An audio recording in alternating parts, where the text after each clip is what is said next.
But let's say instead you want to raise or lower the top note. Well, raising's not too much of a problem. Lowering is too much of a problem. But you might start thinking about that sound. It might open you up to that sound, and you might say, okay, I want to find some way of getting that sound at some point. Maybe you play it up here. It's a lot easier. So what I'm suggesting is a way of essentially demystifying chords as much as possible. There aren't that many different types of chords on the guitar, and in the space of an afternoon, you can basically work out every conceivable G7th chord that any human being has ever played or ever could play. And then that puts you on a pretty even footing with everybody else. It still comes down to what you're going to do with all of that and whether you can remember any of them.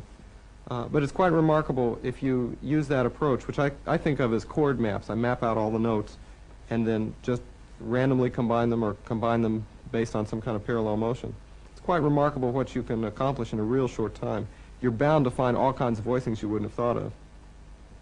So this was a digression along the way, because I was talking about coming up with voicings you can use in this walking bass line thing. The problem with the walking bass line is that at any given point, you might be at any fret with any finger playing the bass line. I mean, chromaticism is at the heart of jazz, and we're talking about more or less a jazz style here. And you're surely not capable enough to plan what you're doing in advance if you're ever going to be an improviser, so much that you can always land on the finger you, in an ideal world, wish you had landed on. So instead, you've got to land on that finger and then make do with what you've got, make the best out of your circumstances. So if I happen to land with my third finger on a B flat and I want a G7th chord because that's what's really going on at that point, chances are very good that I have never fingered a G7th chord that has a B flat in the bass with my third finger, because there isn't one. But on the other hand, there are all kinds of notes all around here that are in the G7th family that I've worked out time and time again because I've been doing this whole chord mapping process that I was just describing a minute ago. And so I land on the third finger and I see, okay, I see all these chords, all these notes in the chords. Well, there's that one. There's that one. Maybe there's this one. Now in context, you're probably saying that sounds horrible, which it does. That's only because the B flat is a passing note in the bass.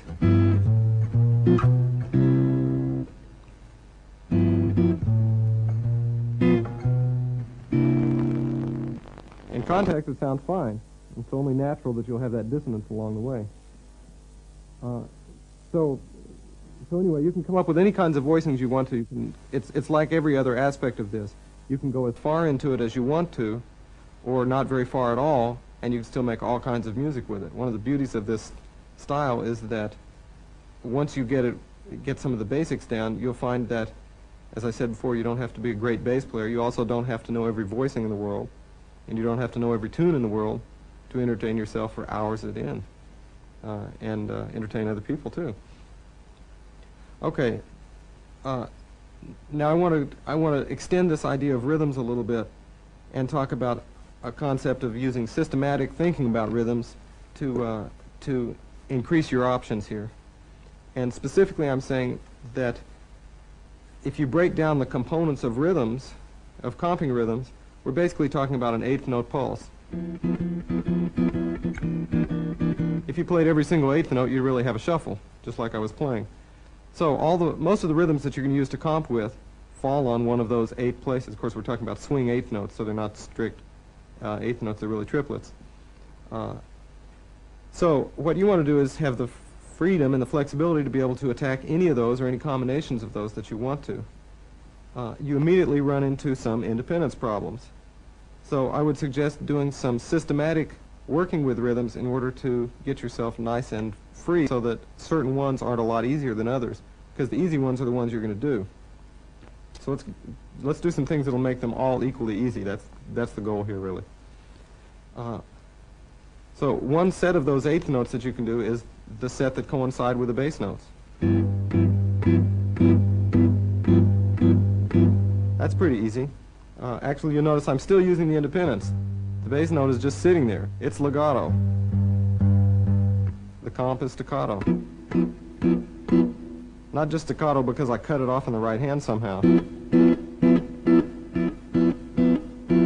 You'll never make it if you just do it that way. Instead, it's staccato because I'm only holding it down a short time with the left hand. So you get that sound. So you can expand that and carry it all the way through the progression, doing something like this. You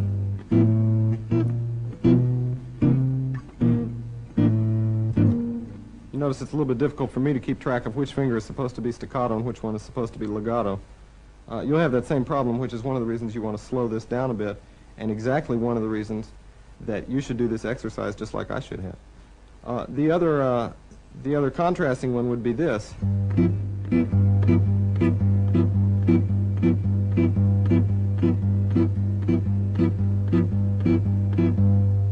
There all the chords are coming on the off beat.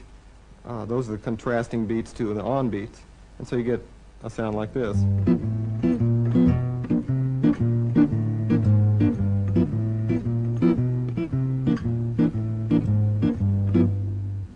Of course, most rhythms are mixtures of those two things, and that's where you get things like, which is on the beat, off the beat.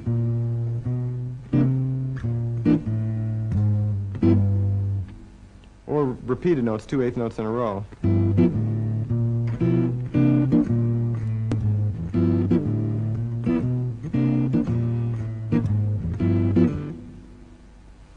Okay, now what I want to suggest is make up some rhythms that you can run all the way through a set of changes. And you can do this with standard changes or blues or whatever song you're interested in working with. And I look at those as just rhythmic rudiments.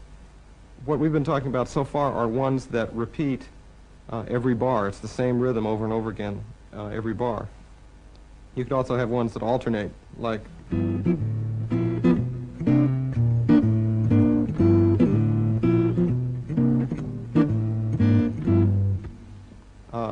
but what I'm also interested in is suggesting that you make ones that repeat every, let's say, 3/8 notes.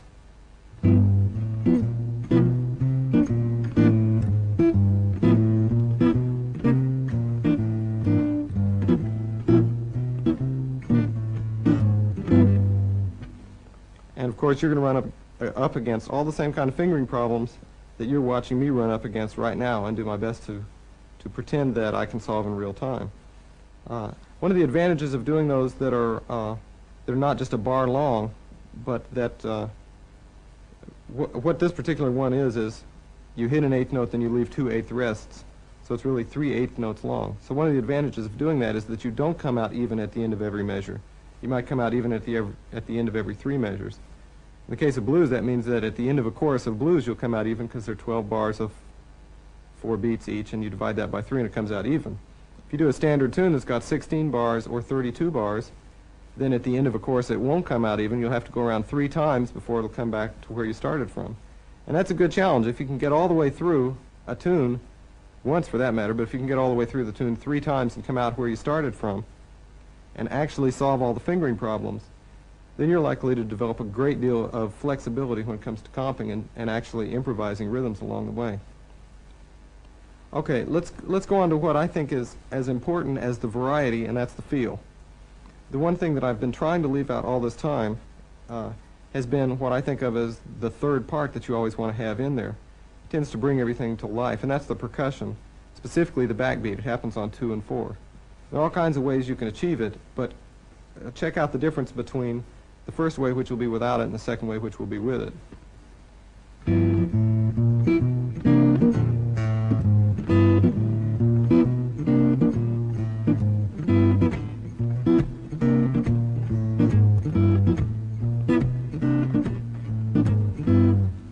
We're hoping that the second way sounded more like music to you because it had one of those critical parts, which is the percussion.